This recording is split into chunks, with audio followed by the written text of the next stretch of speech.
since you've been to a playground? Oh, it's been a long time. They used to play in Philly on the playground, basketball, but here they play something different. A game of volleyball is played much more aptly here in California. Which you're very involved with, right? Love it. You grew up in Philadelphia, right? That's right. That's right. And you played a lot of sports, and you were good in a lot of sports too, weren't you? Well, I think I was good in a lot of sports, right? I started off actually in track and field. Compared to your classmates, well, 3 and 4 inches bigger, but in junior high school, I really just took off. When I got out of junior high school at 9th grade, I was about 6'11". In 1952, a long-legged schoolboy named Wilton Norman Chamberlain suits up for Overbrook High. The Big Dipper, as he is called, is an immediate sensation. Hopping in 90 points in a single game and averaging 37 per outing, Wilt Chamberlain has college and pro scouts drooling. You must have had fantastic offers from college. I mean, from all over the country. Everybody in the world must have recruited you. Well, at that time, they said I probably was the most sought after schoolboy, about 200 to 250 offers. And as you know, I chose Kansas. In 1956, young Wilt Chamberlain makes his varsity debut as a sophomore. Averaging 30 points, 19 rebounds, and 9 block shots per game, he leads Kansas to a 24-2 record and a berth in the NCAA Finals against top-ranked North Carolina. With the Tar Heels triple-teaming Chamberlain, the game goes into overtime. It was about 3 seconds to go, and we were 1 point down, and one of our teammates was supposed to pass the ball to me on a high lob, with me a chance to dunk the ball. He threw me a pass about with the 3 guys in front of me, went right into their hands, and I tell you, you lost your chance to win. That was it. You left school your junior year, though. You didn't stay for your senior year. You left Kansas after your junior year. What made you make that decision? I had some offers which were kind of interesting time. There was a team out called the Harlem Clowns, which was composed of some ex-Globetrotter guys, Goose Tatum and Marcus Haynes, and they sent me a photostep copy of a check for $100,000, and were offering me $100,000 to play with them for about 6 months. Now, $100,000 was unheard of money in those particular days. I mean, guys like yourself, y'all make that all the time. Hey, $100,000, I would have jumped off the Empire State Building. You end up really playing for the Harlem Globetrotters. That's right. They actually, $65,000 a year or something. But $65,000 a year, and bonuses if they said that the houses had X amount of people. Right. So there I was counting the houses all the time. With their huge new attraction, the Harlem Globetrotters draw 20% more fans in 1958. While the clown princes of basketball show off around the world, 22-year-old Wilt Chamberlain learns to handle the ball. In the midst of the Trotter circus, Chamberlain plays the straight man, wowing millions and honing his skills for a budding pro career. I feel as though the Globetrotters actually helped me a lot more than people can ever realize. Even though they were sort of a team that was a clowning team, I didn't really clown. I played basketball. Well, in 1959, you moved to the NBA your rookie year, and you killed them, didn't you? Well, it was an interesting year time. It was interesting because I don't think most of the pros expected me to do exactly what I did. Even against the world's best players, Wilt Chamberlain is simply unstoppable.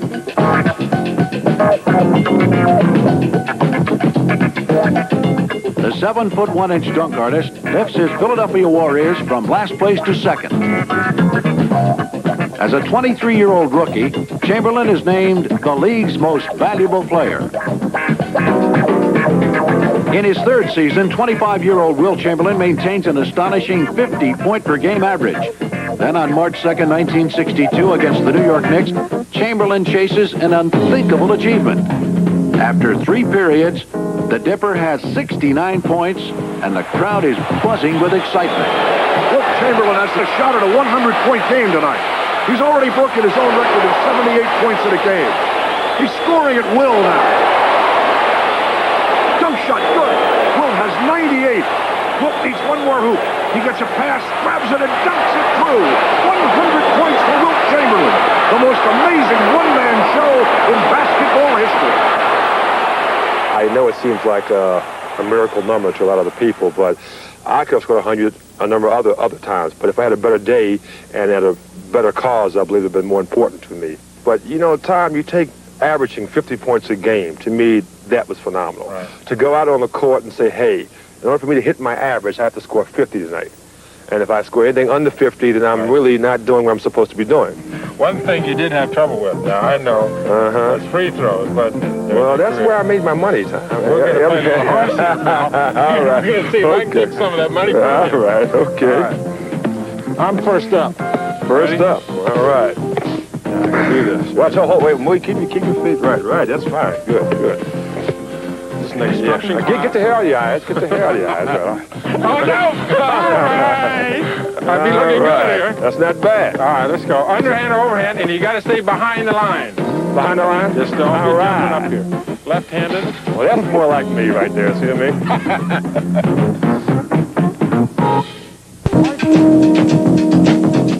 There were so many times that you got right to the end of the NBA playoffs and lost to the Boston Celtics. Well, it had to be very frustrating for you.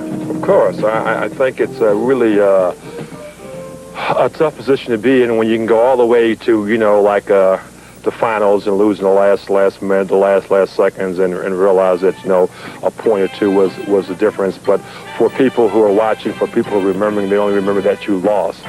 From the start, Wilt Chamberlain's pro career is marred by near misses in playoff competition.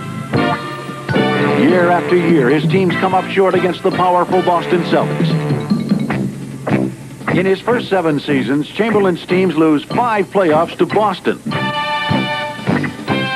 Although he is the NBA's top scorer and rebounder, Chamberlain is branded a loser by the press and is widely blamed for his team's repeated failures. When you lose to the same team, like Boston, and they have a great center like Russell, they tend sometimes to point fingers and say, hey, you know what, you lost because he was better than you.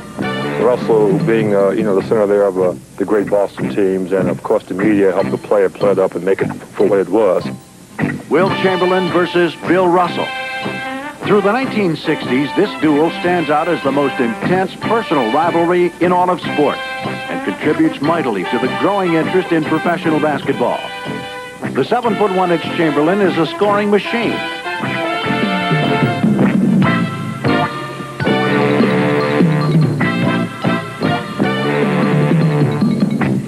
The 6'10" Russell, a defensive genius. Chamberlain consistently out-rebounds Russell and outscores him almost 2-1. But then, Russell has all of the championship rings. So the debate rages on. Who is basketball's best big man? Wilt Chamberlain or Bill Russell? Russell, as I said, had a lot of pluses going for him, because he had one job to do and one job only. I had several that I had to do. I had to score at times, to rebound, to play defense. And, I did it the best I could. I think that most of my teams did the best they could. I think the Boston teams were just better. The coaching was just better. So, therefore, they won the big ones. The team was better, but it does not necessarily mean that one individual was better than the other. Oh, no. I don't think as far as individual talent goes that Russell even comes close. Well, going to the 1966-67 season, you'd lost to the Celtics 5 times. But now, 1966-67, that season, you put together a tremendous team. Well, actually, it takes a time for a team to mesh. I believe we had just meshed. With the addition of Alex Hannum as a coach, I think we had arrived. But we had just some tremendous talent. In 1966-67, it appears the Philadelphia 76ers have finally found the winning combination. Ladies and gentlemen, the Philadelphia 76ers with head coach Alex Hannum. The starting lineup at guards, number 15, Hal Grant, number 24, Wally Jones, the forwards, number 25, Chet the Jet Walker, and number 54, Luke Jackson, and at center, number 13, Wilt Chamberlain.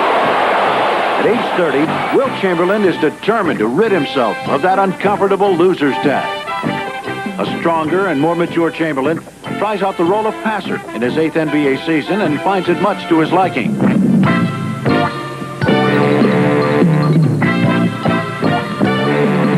With a well-balanced attack, the 76ers win 68 of 81 regular season games to set an NBA record.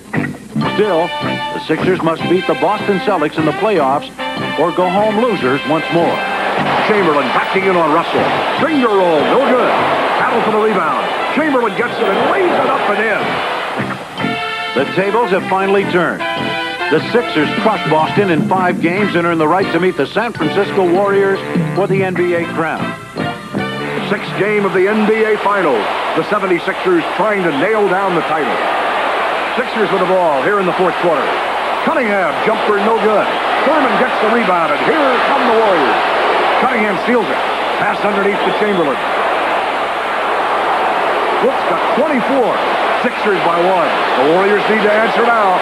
Thurman off the front rim, no good. Battle underneath. Wally Jones intercepts. Oh, what a ball game this is. Philadelphia in the driver's seat now.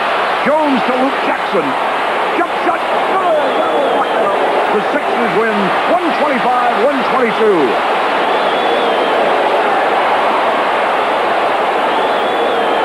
They're mobbing Chamberlain. And oh, is he ever happy.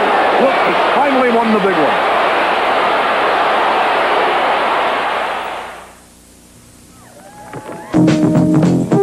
After getting close so many times, Wilt, to a championship, even in college and then the NBA, finally winning that world championship must have been a great feeling for you. Well, actually it was. You know, probably it took months for it to really sink in time. But once again, I must, really illuminate on the fact that we had such a great basketball team. The year after the championship in Philadelphia, breakdown between the front office and the players and the coaches and everything, you get traded to the Los Angeles Lakers, to what should be the all-time team ever. You get yourself, Jerry West, Elgin Baylor on the same team. Well, it should have been maybe by some people's opinion. I don't think so. Because it's right back to what we were talking before, Tom. Both of those guys are shooters. Right. The Lakers had scorers. I mean, Jerry and Elgin carried the scoring load. And yourself, too. You were a great right, scorer. And I was a scorer then, But unfortunately for us, and it proved to be valid now, Elgin was on his way out. He was on his last legs. He'd given the crowds multitudes of great games, and he was just about through. Jerry had some years left. So really, it was just really Jerry and I as far as the superstar syndrome was concerned. But when you got past Jerry and I, we didn't have anybody else. 1969, at the end of the season, the playoffs, the second game, another dramatic confrontation. Wilt Chamberlain, Bill Russell. This time, Chamberlain with the Lakers, Russell with the Celtics. 7th game. Here we go again. The 8th time Chamberlain and Russell have squared off in the playoffs. The Celtics lead by 15 as we start the 4th quarter in the LA Forum. Chamberlain wins the tap. Baylor gets it to Freddie Crawford. Layup. Celtics now trying to hang on. Havlicek, jump shot, no good. Chamberlain gets the rebound and he calls timeout. The big guy is in pain. And Laker coach Wilt Chamberlain is going to have to take Chamberlain out of the game. I came out in the 4th quarter with a knee problem, have it iced up, and then when it was iced up, I felt like I could go back in. I asked to go back in the game, and Butch just thought maybe the center who was playing was doing a sufficient job. I think, though, Butch really wanted to see the Lakers win without me. The Celtics lead by 3 with just under a minute to play. They can ice it with a basket here. Siegfried trapped in the right corner. Now, Hundo Havlicek in trouble. Ball pops loose to Nelson. Jumper bounces in. What a basket. The Celtics could just run out the clock now. Boston will win its 11th title in 13 years. And we're wondering what happened to Wilt Chamberlain. In that 7th game, Wilt, of the playoffs against the Celtics, Bill Russell, after the game, which turned out to be his last game, his final game in the NBA, said that the only way you could come out of that game is with a broken leg. And some of his comments did put a strain on the friendship that the two of you had, didn't it? I would say that we were very, very close friends, and that's why the comment was really something that really kind of got to me, and I looked forward to hearing it come from him some way. I mean, it's a lot of misquotes, and so I thought maybe it was something that somebody had misquoted Russell as saying. Later on, I found out it wasn't a misquote, and I felt as though Russell should explain it to me, which he never has, and we've never talked since. The Lakers finally, now a couple years later, get a new coach, Bill Chamberlain, right? And they get a couple new players, and you guys really put it all together. Beginning on November 5th, 1971, the Lakers launch a phenomenal winning streak. Against the Atlanta Hawks, LA shoots for a record-setting 23rd straight win. The Lakers well in control here in the 4th quarter. Goodrich working Maravich on the baseline. Jump shot. Good. Atlanta ball now. Bellamy inside. Blocked by Chamberlain. Kirsten, outlet pass to Goodrich. To West for an easy two. The Lakers have done it. Their 23rd win in a row. A new NBA record. For 10 more games, the Lakers continue their winning ways. Their 33-game winning streak is the longest in the history of professional sports. And Los Angeles is a clear favorite to take the 1972 NBA championship. The Lakers come out for the 5th game of the 1972 NBA Finals. They need just one more win over the Knicks to wrap up the title. Late in the 4th quarter, Jerry West dribbles right. Gets it back to McMillan. West shakes free against the Busher and puts it up. Lakers lead by 14. Knicks with the ball. Bill Bradley running jumper straight, but it's too late for the Knicks. Now Chamberlain in the lane. Gets his own rebound and dunks it. 24 points for Wilt. This one's in the bag. For the first time in the 12 years since they moved from Minneapolis, the Lakers are NBA champs. Final score, Lakers 114, Knicks 100. A 5-game rout for the Lakers. It's the first championship for Jerry West, the second for Wilt Chamberlain, and a fitting climax to a phenomenal season. Those guys really played really great together, and we had another year together, so we were the team to beat, and we just really played that way. But as great as that team was, and we won the championship that year, no way does that team compare with the 67, 68 team, I believe, you know. And I say 68. In Philadelphia. Right, in Philadelphia. I say 68, even though we lost it, we still were a much better team than any team I'd ever played on. One thing you got to do for me, just for me, you got to give me your all-time NBA team. My all-time NBA team. Guards. Well, you know, the guards are easy. Oscar Robertson and Jerry West. That's really very, very easy for me. But the forwards really become a problem because you can have a lot of different choices in forwards, you know. But I think if I had to really pick two, I got to go with Rick Barry and Elgin Baylor. Who would your center be? You're sitting next to him, brother. I love it. You might pick two. All right. Thank you. Wilt Chamberlain. Career scoring average, 30 points per game.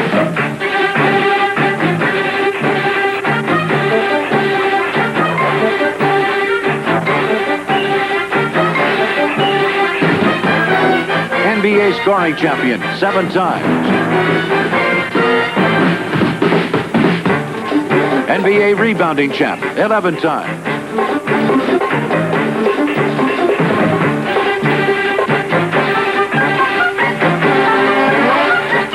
Wilt Chamberlain never fouled out of a single game.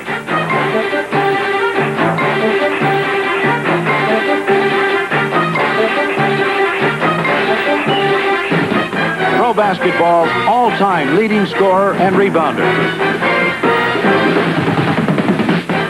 Most valuable player 4 times.